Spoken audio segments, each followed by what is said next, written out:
Yo, what's up, guys? Brian Ellwood here. Hope you guys are doing awesome today, and thank you so much for listening to this podcast. It means a lot to me when I get emails from you guys saying that you enjoy this podcast.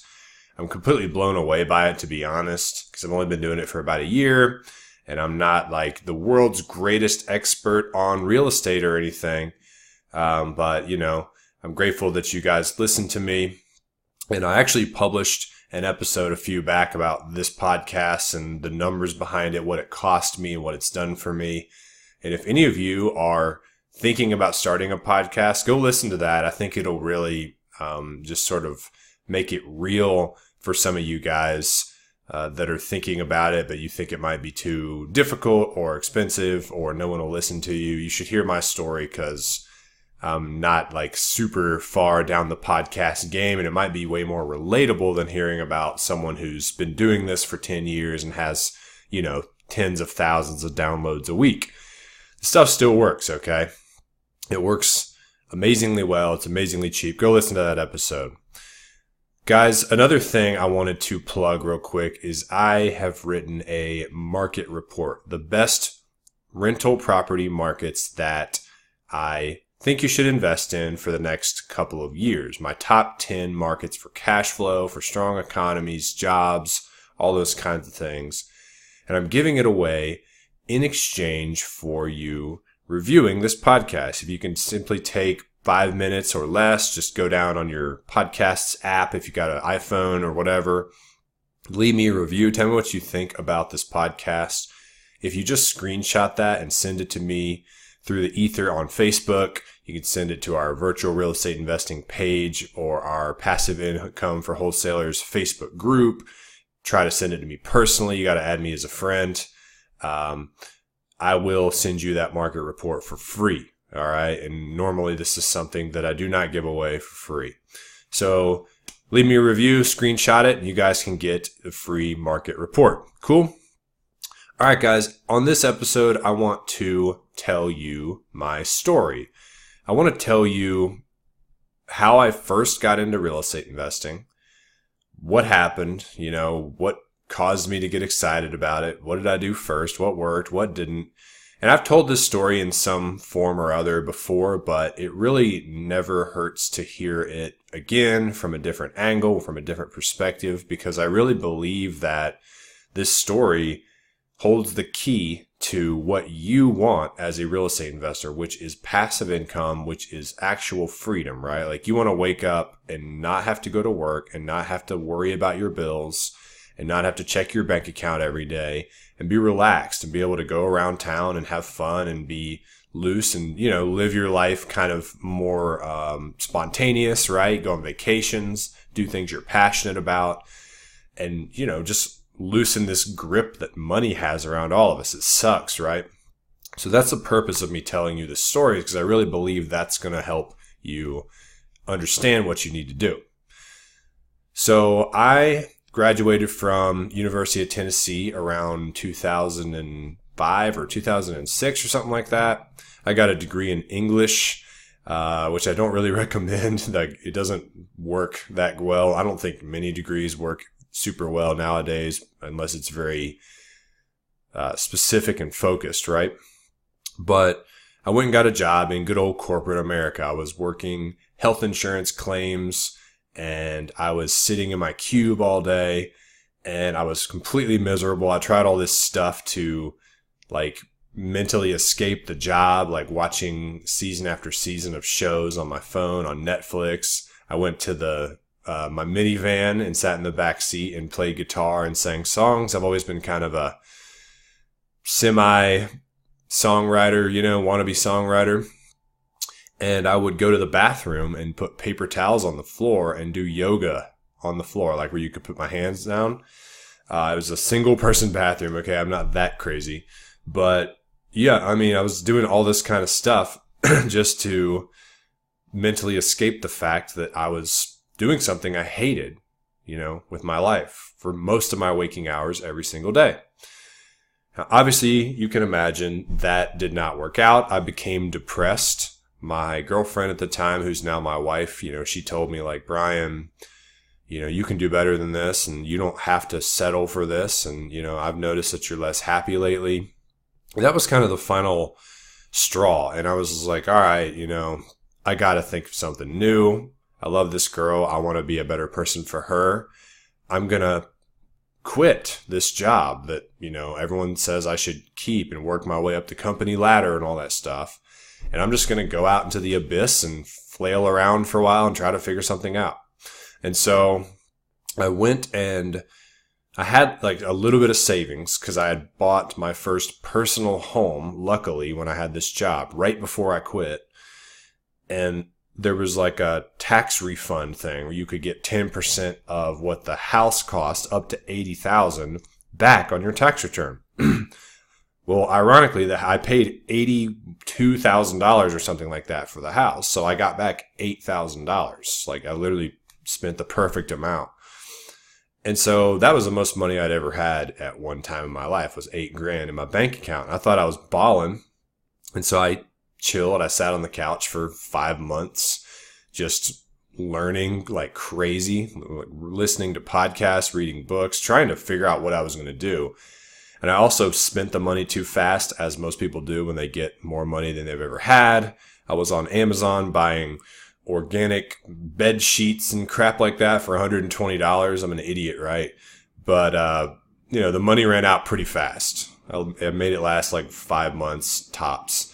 So I had to go get a job. And there was this little natural market kind of grocery store thing down the road from where I lived. And it was one of those places I stopped and applied at on my job hunt one day.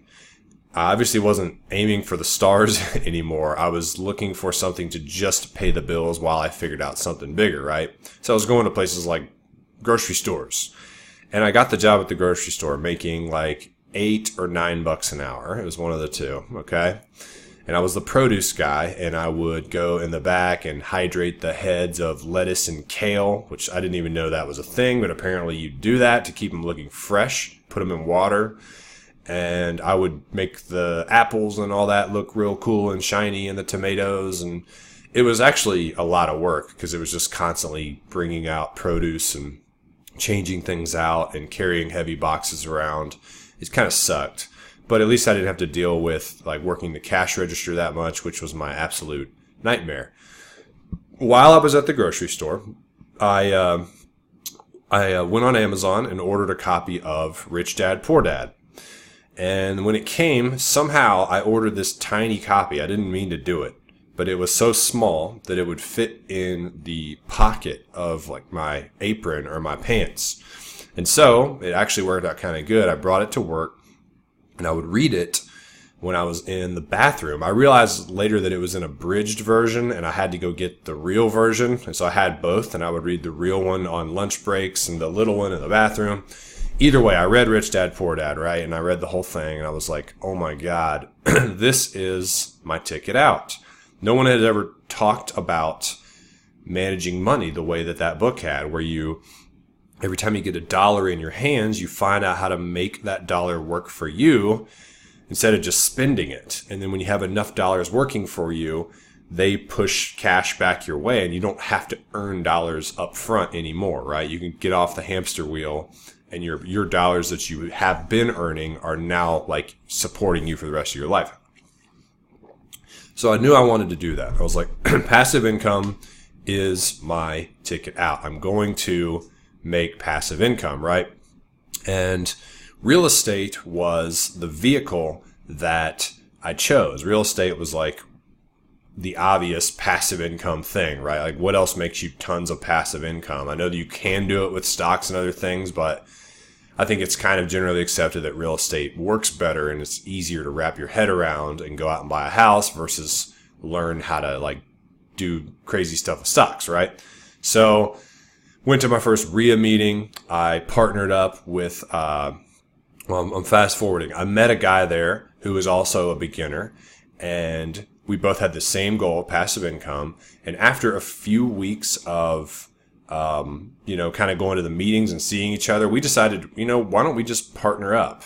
And it seemed like such a innocent little decision at the time. It ended up leading to a pretty long and fruitful partnership. But everyone kind of told us not just at the RIA meetings, but also like all the podcasts we were listening to and everything, that wholesaling was the ticket, right? If you're new to real estate investing, you don't have any money, like just start wholesaling because there's no risk. You don't have to have a lot of money. You can just hustle. You can make big checks and you can be a real estate investor, right? And that we were kind of sold on that dream by everybody.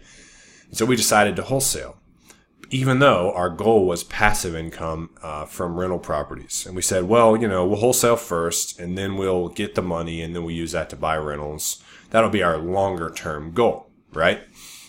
So we started building a wholesaling business. We, for the first couple of years, it was just me and him, and we grinded our asses off. We were working, a lot of hours, and the very first year, like literally went in the hole, like negative, right? I think my tax return was like $8,000 that year.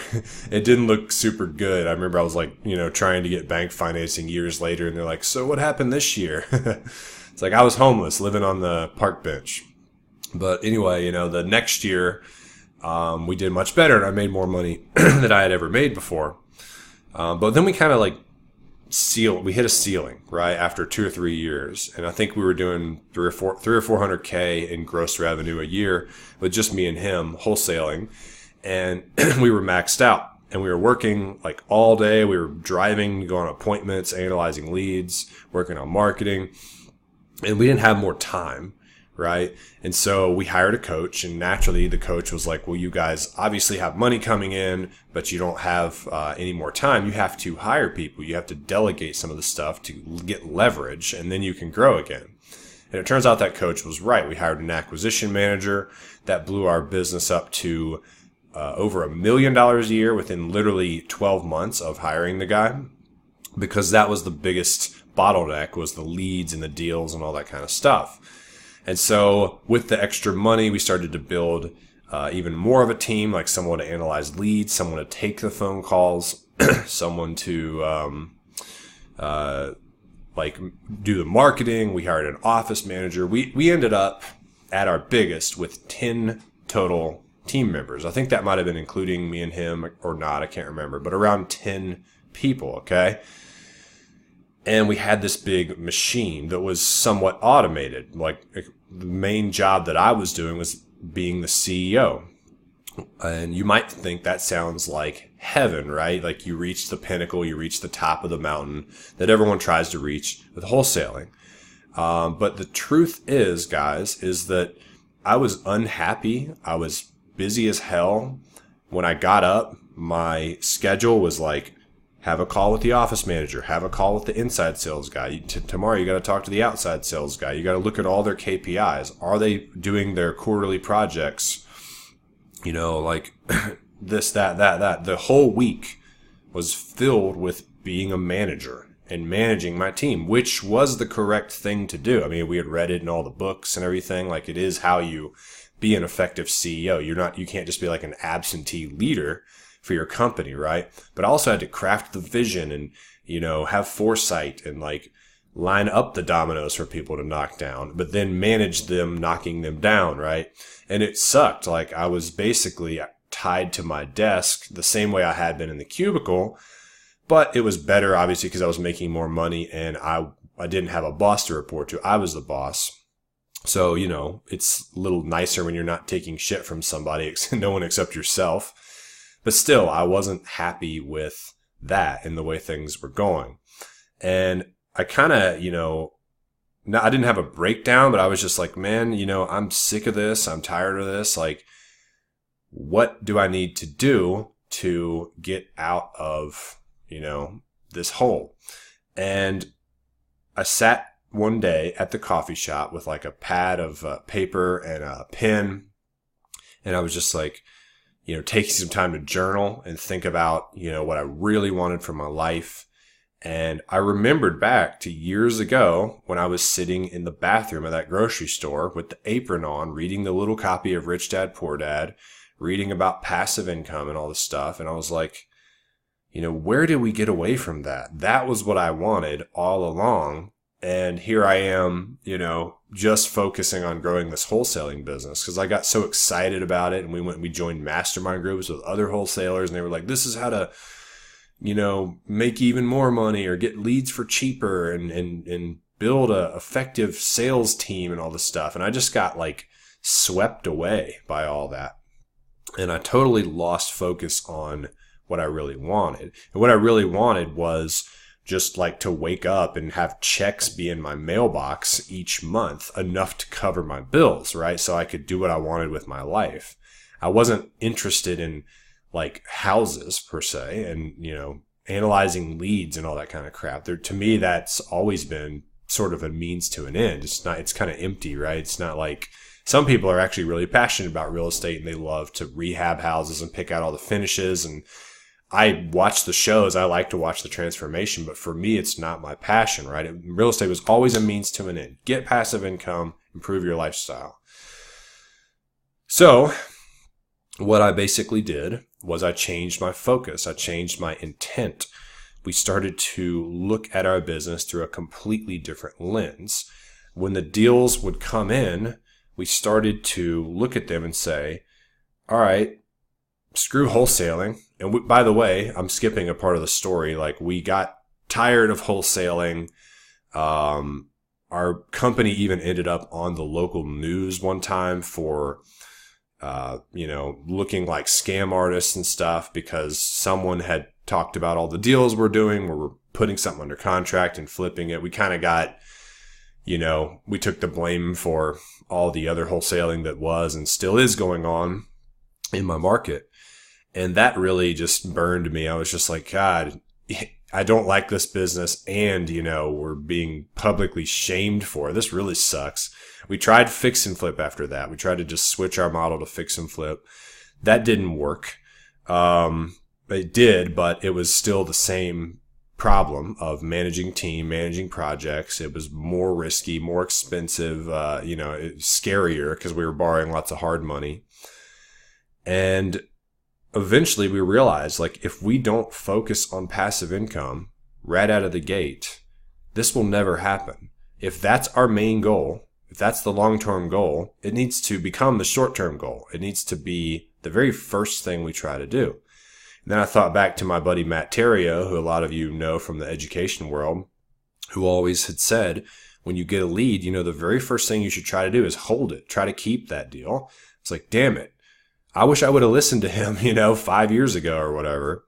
And so we started doing that. We started looking at opportunities, not just stuff that was coming from our own marketing, it would come from other wholesalers, like just any deal that was available in our market. And we started making offers with the intent to keep those properties. And literally just by that change in intent,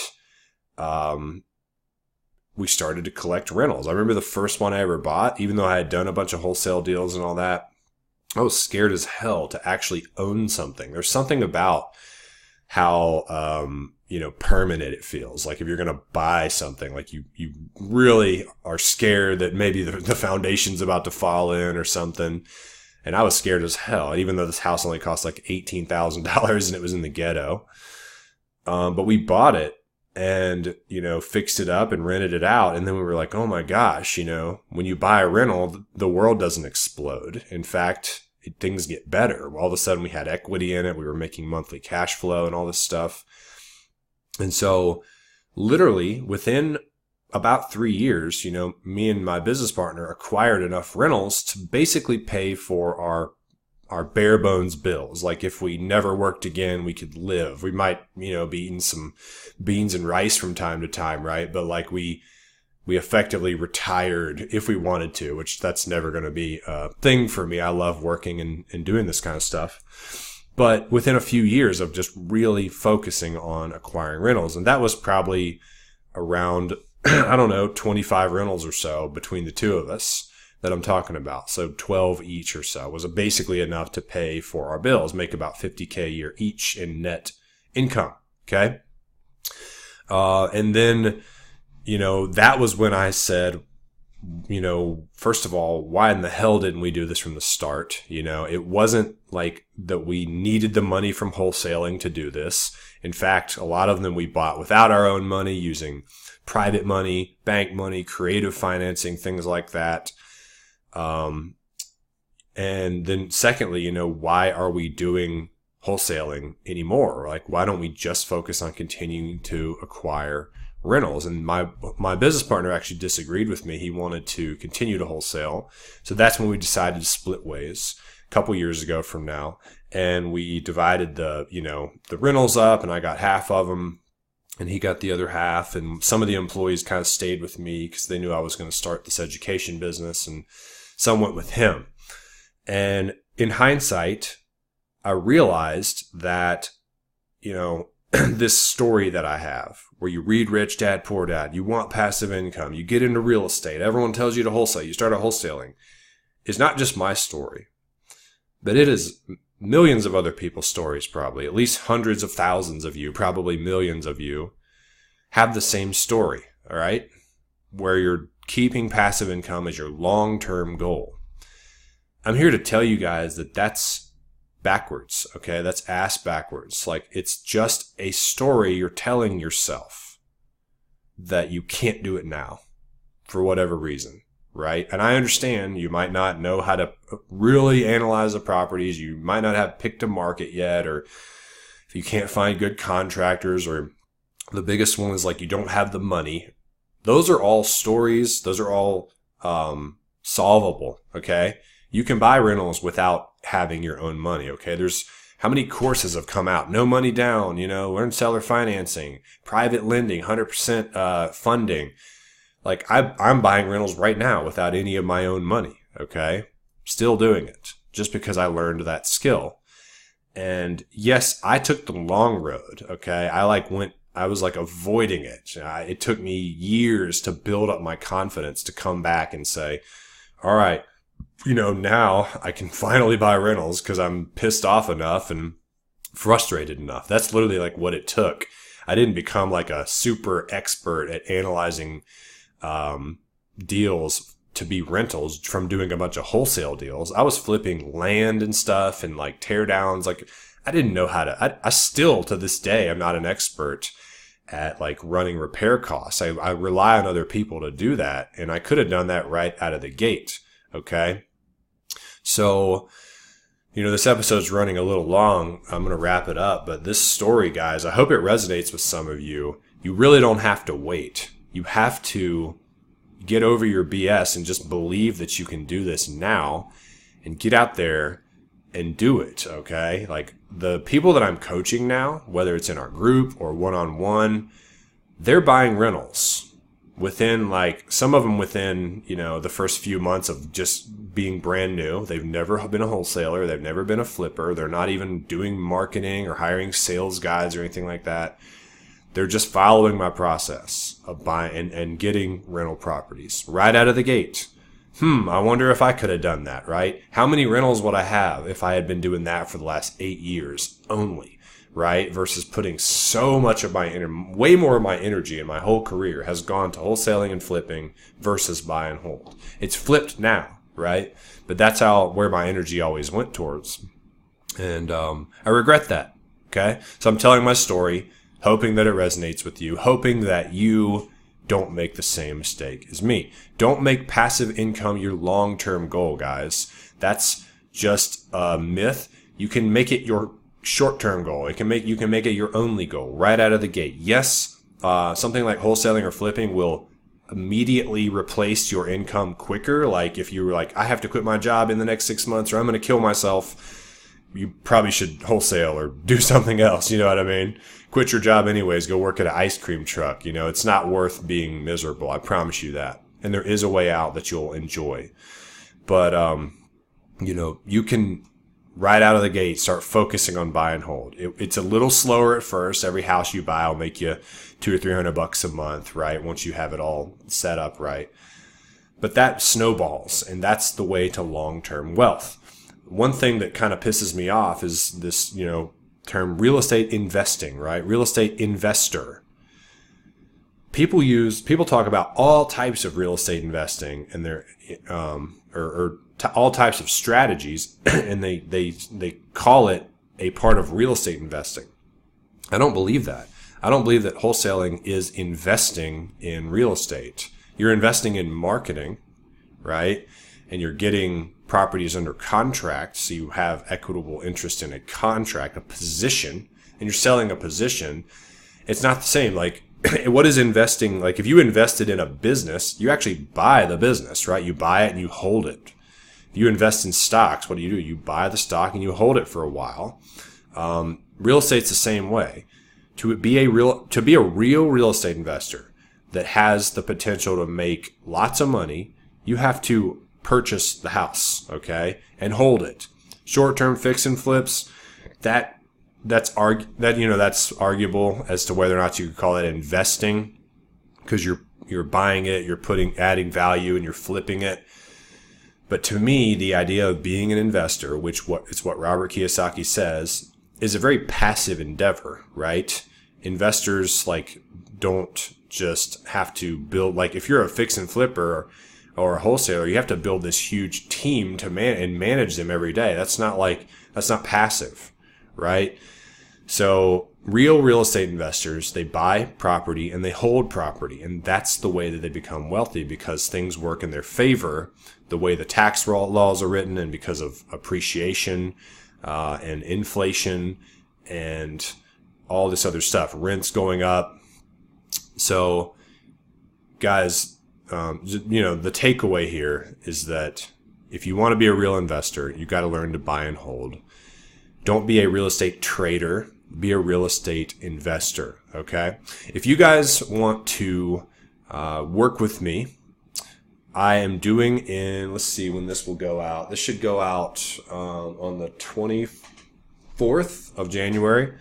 So in less than 2 weeks, I think around February 4th, this is going to go live. I'm opening up a group coaching program. I'm literally charging $47 a month for this, guys. Okay. Cancel anytime, like a gym membership. I'm going to go live in a closed Facebook group twice a week and teach this process. And you guys can be there to ask me all the questions you want. On one of those two, I'm going to grab one of you and just do a one-on-one coaching call with you. So you get on the list and I'll do a call with you, as soon as you come up. There's going to be all kinds of bonuses and stuff involved in this. I'm going to give you access to some private money lenders I use. I'm talking too much. Just go to get12houses.com, get the number 12houses.com, enter your email, and you'll be on the waiting list. And then around January 28th, you should start getting emails that will lead up to this offer. That's my shameless plug. But guys, this is a no-brainer. I wanted to create an offer that the value far exceeded any kind of cost, right? So I was like, well, $47 a month, cancel any time, one-on-one, basically interaction with me is as cheap as it gets, guys. Okay. So go to get12houses.com, the number 12. And yeah, guys, I hope this story helped some of you. I want to spread this message, because the way to get to the lifestyle you really want is to buy and hold houses. And you got to do it right out of the gate. And the biggest thing, like Tony Robbins teaches, that holds everyone back from anything is the story that they're telling themselves. Thank you guys so much for listening. I will see you next week. Peace.